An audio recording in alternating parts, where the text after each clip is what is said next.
Mon copain, ouvre la bouche. Oui, mon téloche.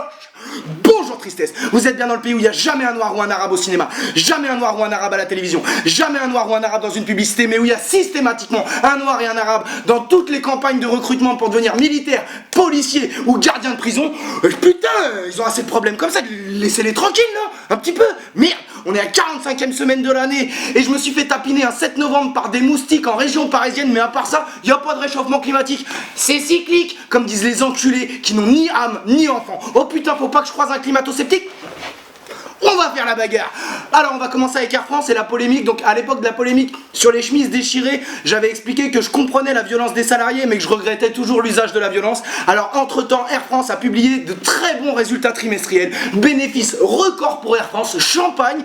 Mais non, les dirigeants considèrent que le plan d'austérité et les suppressions de postes sont toujours nécessaires. Alors moi écoutez, moi je veux bien faire un effort, hein, mais à ce point d'indécence, je retire tout ce que j'ai dit sur la violence, les mecs. Allez-y, lâchez-vous, je veux voir de la chic au volet, je veux voir de la mouille dans leurs yeux de salope, tu sais quoi, ils te laissent sur le bitume, alors tu peux bien leur faire goûter un peu avant, c'est la moindre des courtoisies que de faire goûter à celui qui te l'offre son cadeau. Mon pote, ça s'appelle de la correction. Tu perds tes cheveux d'anxiété pendant que ça bouffe du caviar sur ta tête d'œuf, mon pote. Faudra pas s'étonner s'il y a un pépin un jour à un tel niveau d'indécence. C'est simplement dégueulasse, les copains. Alors également, il y a la ministre du Travail, Myriam El Khomri, qui sur RMC a pas été foutu de dire combien de fois on pouvait renouveler un CDD en France. Alors je t'avoue que la ministre du Travail, qui connaît pas le droit du travail, ça m'a laissé perplexe. Hein. J'étais dubitatif comme un sourd qui installe une alarme incendie chez lui. J'étais comme ça, j'étais en mode PNL. Ouais. Ouais. Putain de merde, d'autant plus que c'est un moment charnière pour le CDD, parce que ce gouvernement d'enculés de merde veut faire du CDD, qui est actuellement l'exception, la règle en droit du travail. Et c'est pas du tout une évolution anodine, donc elle devrait maîtriser son dossier, le CDD. Mais non, elle était comme ça, elle était en me... Alors, oui, si, je sais, alors c'est 3, 4, non, alors on peut renouveler, on peut requalifier un CDI en CDD, non, pardon, un CDD en CDI. Et le journaliste qui lui mettait des coups de pression, il disait, mais vous ne savez pas, madame, vous ne savez pas. Elle était, si, donnez-moi une... Alors, c'est le CDD qui 3, 4... Non, je pourrais pas vous dire sur le moment. Oh là là, un peu plus, ça chialait, notre ministre. Putain, on aurait dit moi en seconde, quand mon prof de maths, il m'appelait au tableau à 14h, alors qu'on s'était coulé des douilles à midi. J'étais comme ça, l'équation... Au premier rang, il y avait tous ceux qui me détestaient, qui me regardaient comme ça. Qu'est-ce que tu vas faire?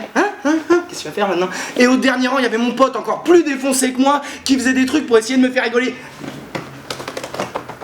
Oh putain, et moi j'étais comme ça.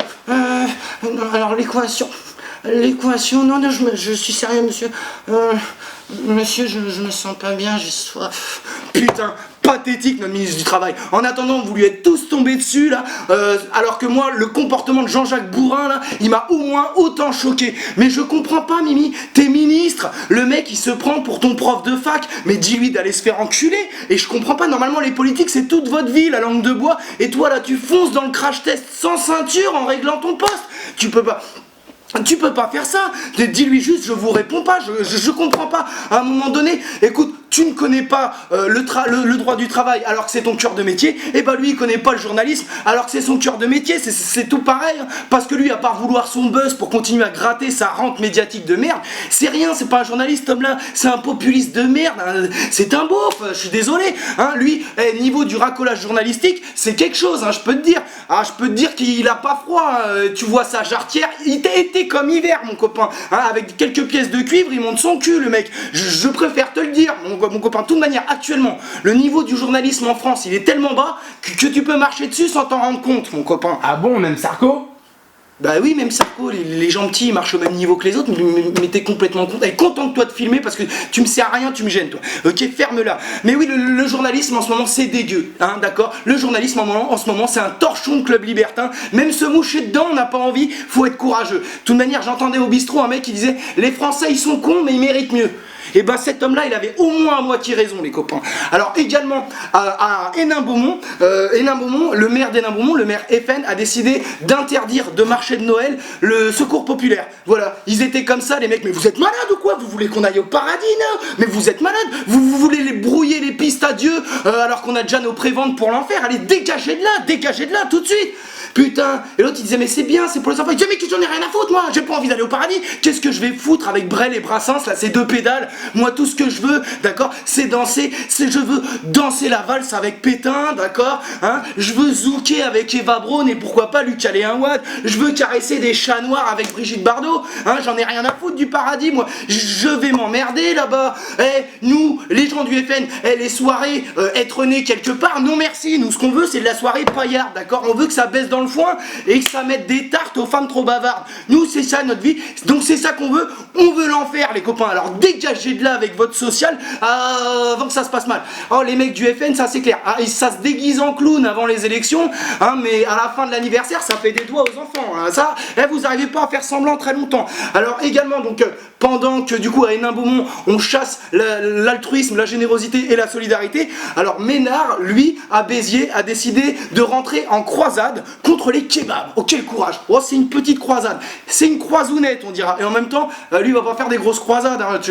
Il est un peu malingre. Si ça t'avait échappé, tu lui poses une calage dans les bras, tu lui pètes le coude, le mec. Je préfère te le dire, mon copain. C'est pas lui qui va faire une overdose de vitamines. Ça t'aura pas échappé. Hein. Donc il a dit, je refuse toute nouvelle ouverture de kebab à Béziers parce que ce n'est pas de culture judéo-chrétienne.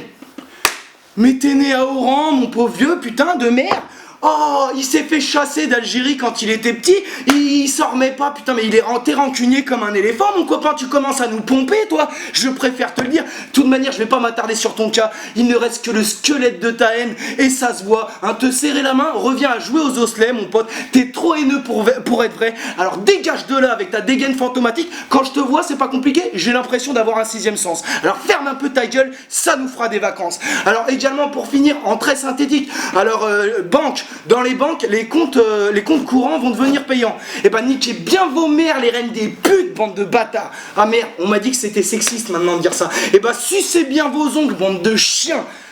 Oh, c'est peut-être homophobe ça. Oh putain, ça devient compliqué, l'humour en France fait chier. Alors cette semaine, il y a 3 big up. Premier big up à un mec, il s'est fait flasher comme ça sur la route, il était ivre mort et il est parti, il a fait demi-tour sur l'autoroute pour aller demander aux policiers à combien il avait été flashé. Il était comme ça, tu vois, il était comme ça dans sa voiture avec sa femme, il a dit, tu vas voir, je vais pas perdre un point comme un PD, moi, tu vas voir. J'ai retourné, on va voir si je vais pas le perdre mon permis.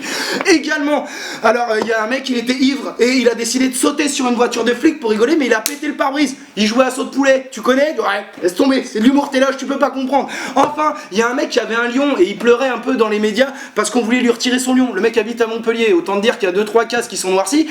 Et il se trouve qu'en plus, au moment donné où les flics sont venus, et même, je suis sûr que ça y était aussi quand il y a eu les médias qui sont venus, il y avait du cannabis chez lui, des plantes tranquillou, il y avait une arme aussi. Et le mec il est là, il chiale. Tu vas aller en tôle pour un lion, mon pote, c'est complètement con cette affaire. Alors pour terminer, une citation longue mais juste. Le sens commun voit des races quand la génétique nous apprend qu'elles n'existent pas. Le sens commun parle de religions clivantes quand elles sont majoritairement incluses dans la République. Le sens commun parle de destruction de la famille quand au contraire le mariage pour tous l'agrandit. Bref, quand le sens commun voit que c'est bien le soleil qui tourne autour de la terre, certains journalistes et polémistes parlent de vérité. Le FN n'est pas une idéologie, il n'est pas fait d'idées ou de pensées, il est fait de l'éternel retour des peurs et des crispations inconscientes. Le FN ment jusque dans sa dénomination. Olivier Pi, auteur et metteur en scène, et bonne semaine de merde les copains. Oh putain, j'ai arrêté depuis long, je suis en pleine forme.